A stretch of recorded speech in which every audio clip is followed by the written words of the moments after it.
La Forerunner 225 et son moniteur de fréquence cardiaque au poignet vous donnent accès à une méthode d'entraînement efficace basée sur les zones d'intensité cardiaque.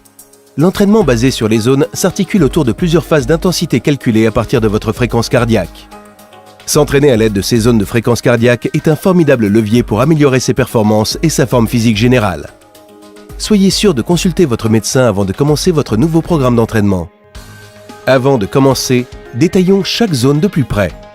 Dans la zone 1, vous courez à une allure de faible intensité, dite d'échauffement. Vous devez avancer à une allure confortable, à un rythme très lent. Dans la zone 2, vous courez à une allure d'intensité modérée, allure dite tranquille. Dans la zone 2, vous améliorez à la fois votre endurance fondamentale et votre capacité de récupération. Ici, vous courez toujours à une allure confortable et commencez légèrement à transpirer. La zone 3 correspond à votre allure aérobie. C'est dans cette zone que l'on court le plus souvent. C'est une zone efficace pour travailler sa récupération et sa forme aérobie globale. Vous devez éprouver un peu de fatigue musculaire et transpirer de manière modérée. La zone 4 correspond à l'allure de seuil. On court à cette allure sur de petites distances, à des vitesses plus rapides, dans le but d'améliorer les performances et l'endurance globale. Dans la zone 5, vous courez à une allure d'intensité maximale. S'entraîner à cette vitesse permet d'augmenter sa vitesse maximale au cours des compétitions. Cette allure est la plus éprouvante de toutes. Elle provoque une fatigue musculaire importante et doit être limitée à de petites distances uniquement. Maintenant que vous en savez plus sur les zones de fréquence cardiaque, il est temps pour vous de les configurer.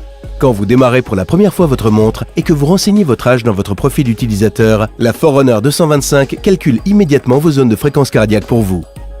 Si vous le souhaitez, vous avez la possibilité de modifier vos zones.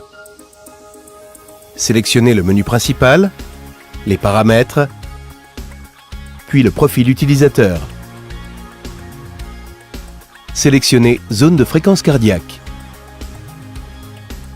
Ici, la montre est configurée pour créer des zones de fréquence cardiaque basées sur votre fréquence cardiaque maximale.